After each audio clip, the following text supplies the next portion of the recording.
I I never know how to start. Hi, here today to talk to you about slavery. Um, we are in the series of uh, what is the series called? Freedom. Uh, uh, Based off Galatians 5, verse 1. For freedom's sake, we have been set free. Um, Yeah, so I'm going to start off with a pregame question, but also a story to tie in with the question. So I once had a teacher who had a son who he told, "Don't go play in the creek in the backyard because you have some new clothes on, and I don't want you to get them dirty." But the kid really wanted to play in the creek in the backyard, so instead he went and played in the backyard near the creek. And then after a little bit, he came a little bit closer to the creek, and then after a little while, he was a little bit closer. And things started to get muddy, but he wasn't in the creek yet, so it was okay. And finally, he slipped and his toe went in, and he thought, "Oh, well, that's okay. It's only a little bit." And then eventually, he ended up in the creek completely filthy, and his dad was angry. So, the pregame question is, what situation have you ever been in which your indecision made a decision? Discuss.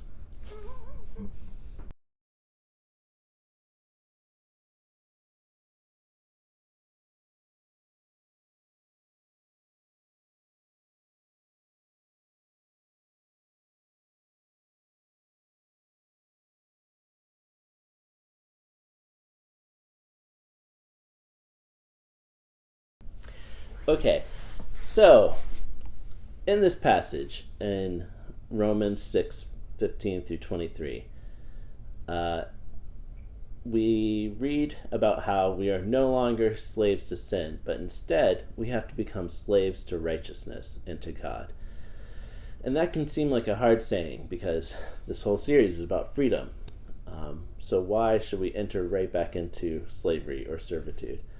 And to discuss, I want to bring up, first of all, in Roman times, slavery was not as cut and dry as we think of it today. It's more like there were different class citizens. So there were first class citizens, which were like Romans, anyone born under Roman rule or in Roman territory. Paul often claimed that, "Hey, I'm a Roman citizen. I'm going to appeal to Caesar. You can't treat me this way. I'm a Roman citizen." And then he got carried all around the world because he's a Roman citizen. Second class citizens were often either people who were under Roman occupation or had fallen on hard times and submitted themselves for servitude into a household, which was a common practice actually. If someone had no money, they would submit themselves to a household, and if they were accepted, they would live in the household and eat their food and live with their family, but they would teach and be like a butler and a nanny and a teacher and all these different things. And at the end of that time, eventually, the household could accept the person as one of their own, and they would no longer be slaves or servants. They would instead be part of the family. And then there was third class citizens, which were more like prisoners of war or criminals, and those were the people sent to hard labor camps or put in the galleys to row boats, or things that usually were just straight punishments until they died. So we come to this passage and we talk about being a slave to sin. And when Paul refers to a slave there, I think he's referring to the third class citizen, as in however you work or how hard you work, it's going to eventually lead to death, and everything you touch will be a punishment.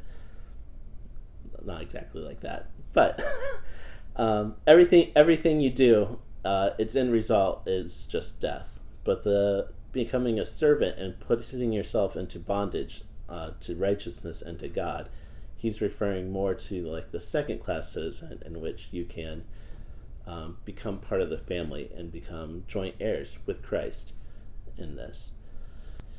So this is the hard part about being a Christian, is that we are set free from our sin. The chains have been broken, But unfortunately, we still have the sin nature. And we have been given a new nature that is the one belonging to God. And he puts it inside us and it brings life. Unfortunately, we don't just naturally live that life. We have to choose that life each and every day. We have to choose righteousness. And indecision in between the two usually leads to the old ways. It doesn't lead to righteousness. So by choosing to do nothing, we often choose ourselves or sin. And it talks about this a lot at different places in Scripture. It talks about it in Galatians 5 later, about choosing the wages of sin or the wages or the fruit of the Spirit, and it lists the different aspects of each and how choosing one brings forth life and the other one brings forth death. Or in James, it talks about how a double-minded man is unstable in all his ways. So you can't go both ways with this. You have to choose life and you have to choose righteousness. So from this passage, there are two things that really stick out to me. One is that living in between choosing sin and choosing righteousness always falls on the side of choosing sin. C.S. Lewis once said that we are not citizens in this war and this war is happening around us, but rather we are rebels who need to lay down our arms, and you cannot fire from both sides and have both sides trust you. It doesn't make any sense.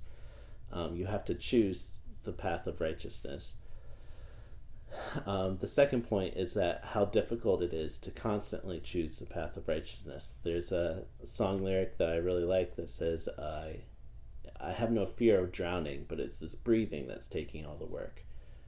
And that's what I think of when I think of Christianity. It's not that I'm scared of the end or of death or of hell, because I believe God has taken care of all of that, but it's this part now that is really difficult to live, where I have to constantly be aware and constantly choose to serve God, to seek after him with all my heart.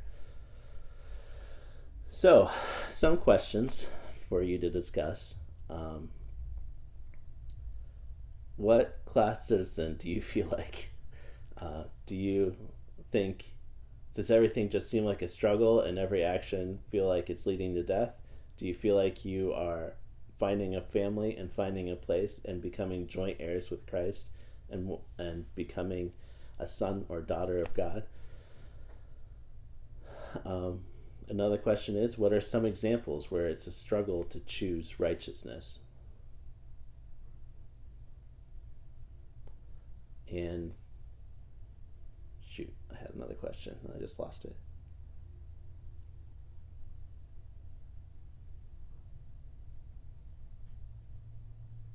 What are you going to do about it?